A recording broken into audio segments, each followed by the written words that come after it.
इधर अतीक को योगी ने मिट्टी में मिलाया, उधर मोदी पर बहुत बड़ा संकट आया। शाह डोभाल भी फंस गए, अब योगी ही बचा पाएंगे।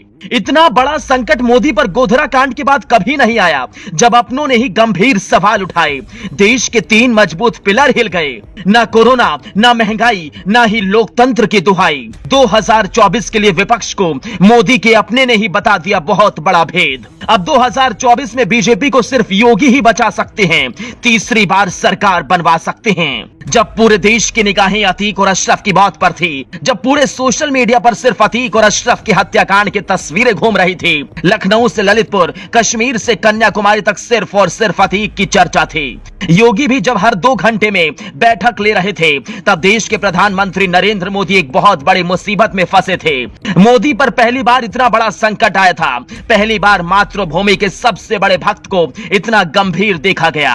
पहली बार प्रधानमंत्री पर किसी अपने ने ही इतना बड़ा लालछन लगाया था, लेकिन मोदी के पास कोई नहीं था। मोदी अकेले कमरे में बैठकर घंटों आत्ममंथन करते रहे, क्योंकि उनके सबसे करीबी राजनाथ और डोभाल भी फंस चुके थे। और योगी उधर अतीक अशरफ हत्याकांड के बाद यूपी को संभालने में जुटे थे।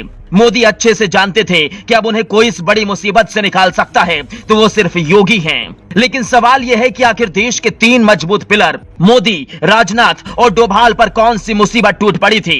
किसने इन तीनों पर गंभीर आरोप लगा दिए? तो इसका जवाब है सत्यपाल मलिक, जिन्हें बीजेपी ने बनाया। मोदी ने राज्यपाल बनाया, लेकिन इस बार उन्होंने जब जुबान खोली तो भारत के विपक्षी दलों को छोड़िए, पाकिस्तान को भी मोदी पर हमला बोलने का मौका मिल गया। एक ऐसे गंभीर मुद्दे को लेकर सत्यपाल मलिक ने मोदी, राजनाथ और डोभाल पर इतना बड़ा आरोप लगाया जो किसी ने कभी सोचा भी नहीं था। दरअसल सत्यपाल मलिक ने एक इंटरव्यू के दौरान पुलवामा हमले को लेकर कई बड़े दावे किए।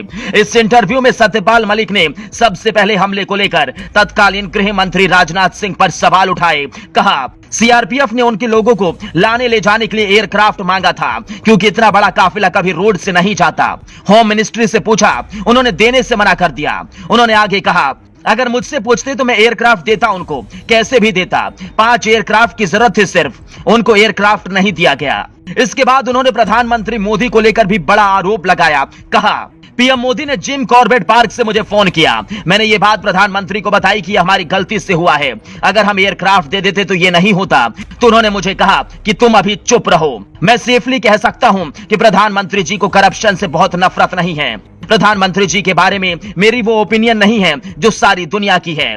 मैं जब भी उनसे मिला, he is very ill informed person, उनको कोई जानकारी नहीं है, मस्त है अपने में। टू हेल विद इट, जो हो रहा है। सत्यपाल मलिक ने न सिर्फ प्रधानमंत्री मोदी, राजनाथ सिंह बल्कि अजीत डोभाल पर भी कई बड़े खुलासे किए। कहा, मुझे समझ आ गया था कि सरकार पूरा ठीकरा पाकिस्तान पर फोड़ने वाली है ताकि 2019 के लोकसभा चुनाव में फायदा मिल सके।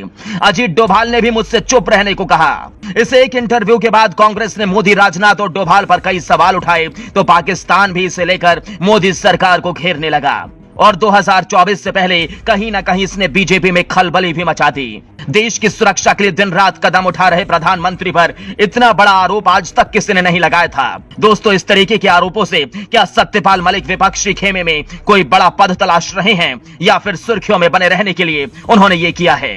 ब्यूरो रिपोर्ट, अपना इंडिया।